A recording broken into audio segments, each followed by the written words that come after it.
Com a colaboração do entrevistado de hoje, ele que é professor de Relações Internacionais da SPM, Alexandre Uerrara. Alexandre, muito boa noite, obrigado por atender a Jovem Pan. Antes de passar a palavra para o senhor, eu gostaria de acionar o nosso correspondente da Jovem Pan News na Europa, Luca Bassantes, que traz um resumo, com as últimas atualizações do conflito. Acompanhe comigo.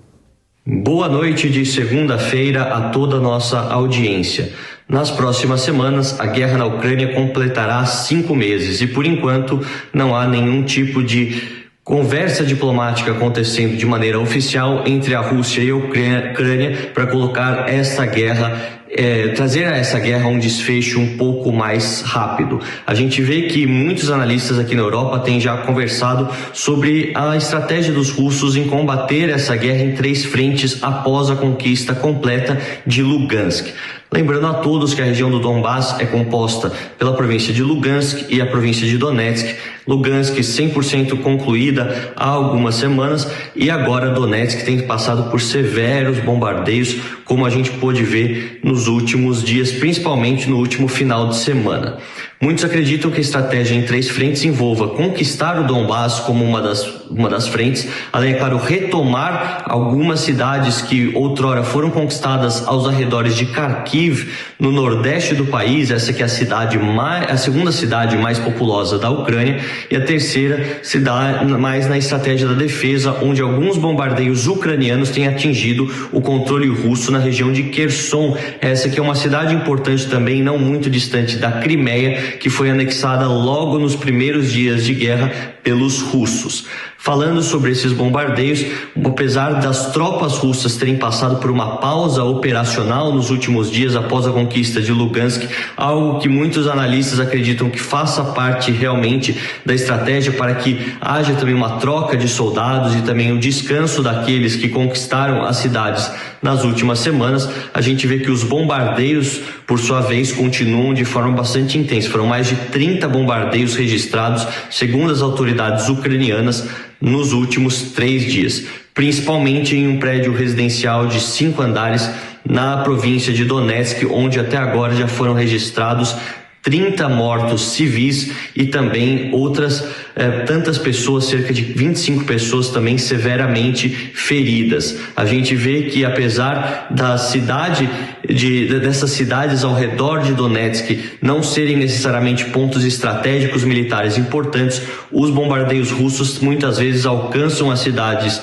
onde moram muitas pessoas, essas zonas residenciais, e também a Ucrânia aproveita para denunciar perante as Nações Unidas e também a comunidade internacional os crimes de guerra pela Rússia, já que tudo se mostra muito deliberado quando um ataque acontece exatamente em zonas civis, como a gente pode ver nas fortes imagens de destruição nas últimas horas.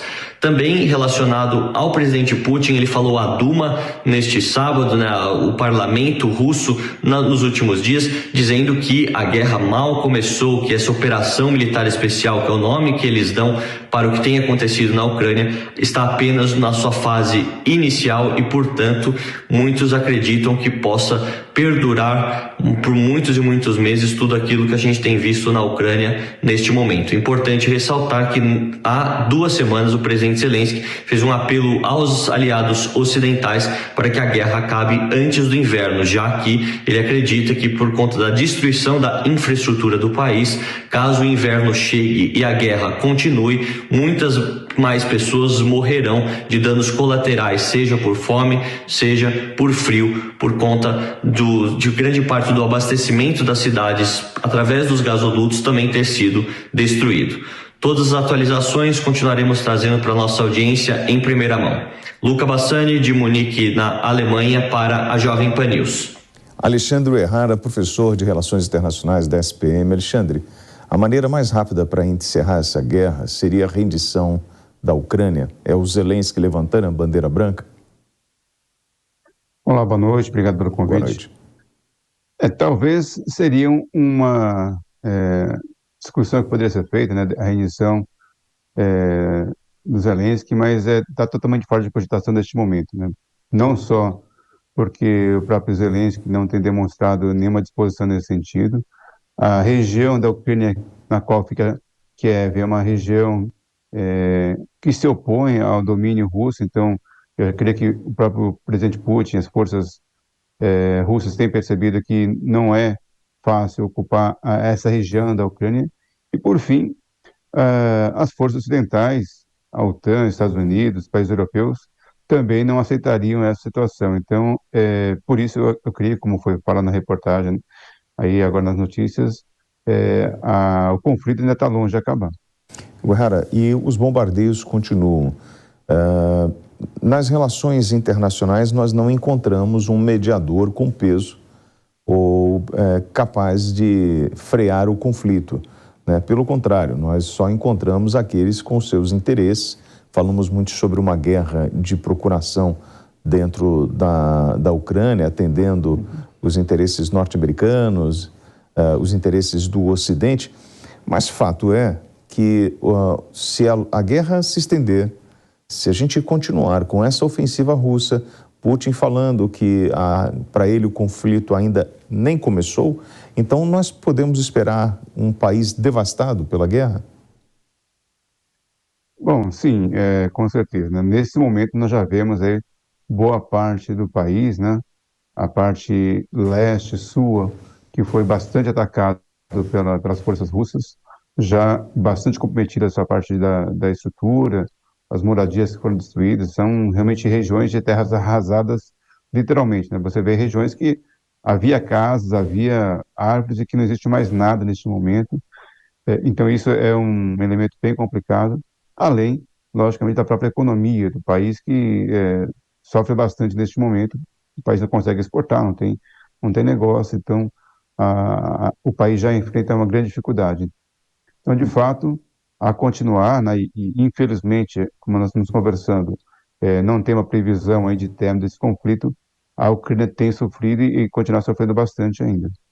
E a chegada do inverno, ela traz uma nova moeda de um valor muito significativo para a Rússia, que é justamente o fornecimento de gás em função da necessidade de você atender boa parte da Europa. Inclusive, a Gazprom anunciou uma nova redução do abastecimento de gás para a Itália. A empresa russa justificou a interrupção por uma manutenção de 10 dias no gasoduto. A nova redução diminuiu o fornecimento de 32 milhões para 21 milhões de metros cúbicos diários. As exportações de gás russo para a Europa estão em queda constante desde que os países ocidentais adotaram sanções contra Moscou pela invasão à Ucrânia.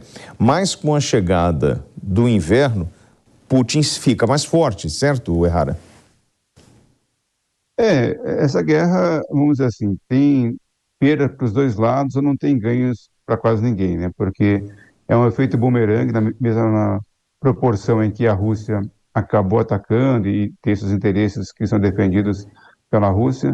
Em contrapartida, houve as sanções contra a Rússia, que acaba prejudicando a sua economia, a população de maneira geral, mas também as sanções que foram colocadas contra a Rússia, que era para tentar enfraquecer, ou que tem, de fato, afetado a economia russa, em contrapartida, também tem esse efeito bumerangue contra a própria economia, principalmente europeia, que tem a ver com a elevação dos preços dos combustíveis, de maneira geral, e com o problema do abastecimento, como você mencionou, em relação ao petróleo e o gás, né? E neste momento, com a aproximação aí, ou com a ida, né, para o inverno no segundo semestre na Europa, isso vai pesar bastante. Só para ter uma ideia de como que isso está pesando, um dado que eu achei bem interessante, em 2020, o preço da megawatt-hora na Alemanha era de $42 megawatt-hora, né?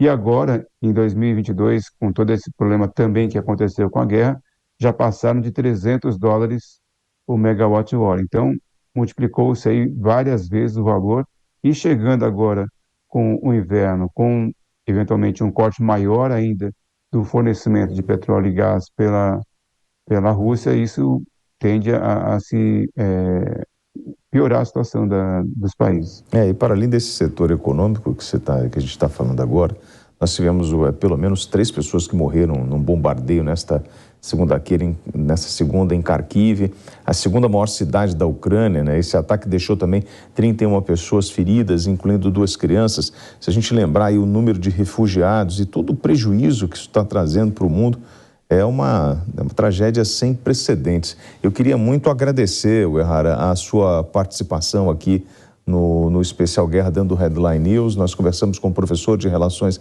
Internacionais da SPM, Alexandre Uehara. Espero contar com o senhor em outras oportunidades. Uma boa noite. Muito obrigado pela entrevista. Eu que agradeço o convite mais uma vez. Boa noite a todos.